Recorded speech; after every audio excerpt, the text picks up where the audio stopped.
नमस्कार, मी वृषाली पाटील बातमीपत्रात आपलं स्वागत करते। या बातमीपत्राच्या सुरुवातीला आपण पाहूया टॉप 9 राजकीय बातम्या।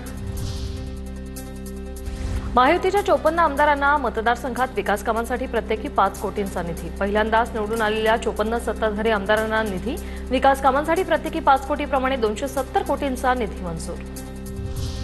महायुतीच्या 54 आमदारांना विकास कामांसाठी प्रत्येकी 5 कोटींचा निधी। हा विकास निधी नाही तर लाच आहे, संजय राऊतांचा आरोप।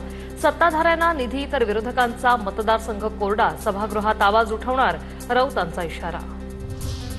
मावळमध्ये राजकीय बदलाचे संकेत। आमदार सुनील शेळके आणि माजी राज्यमंत्री बाळा भेगडे एकाच मंचावर। तळेगावमधील कार्यक्रमातून नव्या राजकीय समीकरणाचीच आहोत। तुम्ही एक हात पुढे केला तर मी 2 हात पुढे करेन, भेगडे यांचं वक्तव्य।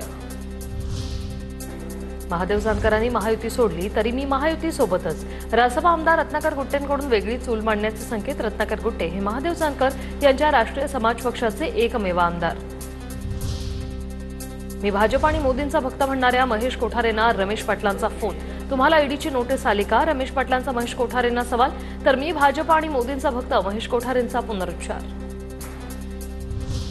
सोलापुरात एकाच रात्रीत फडणवीसांनी गेम फिरवला। पुतळा अनावरणाच्या कार्यक्रमाची सभा ठरली निर्णायक। कार्यक्रमाला आजी माजी आमदारांची होती उपस्थिती। सोलापुरातील अजित पवारांच्या राष्ट्रवादीचे 3 माजी आमदार भाजपच्या वाटेवर। राजन पाटील, यशवंत माने आणि बबनदादा शिंदे भाजपात जाण्याच्या चर्चा। पक्षातील गळती रोखण्यासाठी राष्ट्रवादी सतर्क। कोणताही नेता राष्ट्रवादी सोडणार नाही। सोलापुरातील 4 पैकी 3 माजी आमदार भाजपच्या वाटेवर असल्याच्या चर्चांवर दत्ता भरणेंचं उत्तर।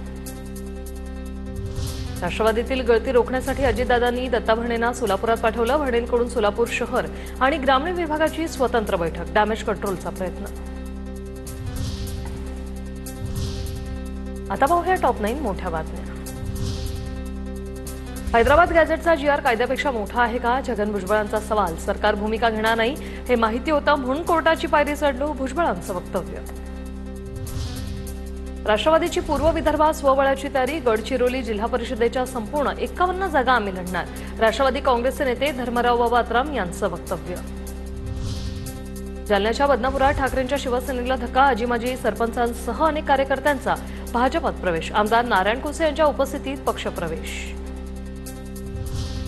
लाडकी बहीण योजनेत 164 कोटींचा घोटाळा। 12,000 भावांनी 13 महिने योजनेचे प्रत्येकी 1,500 रुपये घेतले। महिला बालविकास विभागातील अधिकाऱ्यांकडूनही घोटाळा झाल्याच्या माहितीला दुजोरा। सर्व रुग्णालयात अवयवदानाकरता स्वतंत्र पथक नेमा। केंद्राचे राज्य सरकारला निर्देश। अवयव तसंच नागरिकांना प्रोत्साहित करण्याच्याही सूचना। आयोगाच्या आदेशाआधीच नगरपालिकांसाठीची तयारी। आगामी निवडणुकांसाठी राजकीय पक्षांकडून मोर्चे बांधणी सुरू। भाजपसह विविध पक्षांच्या तयारीसाठी सध्या बैठका सुरू। नागपुरात मतदार यादीत घोळ होणार नाही यासाठी पालिका प्रशासनाकडून दक्षता।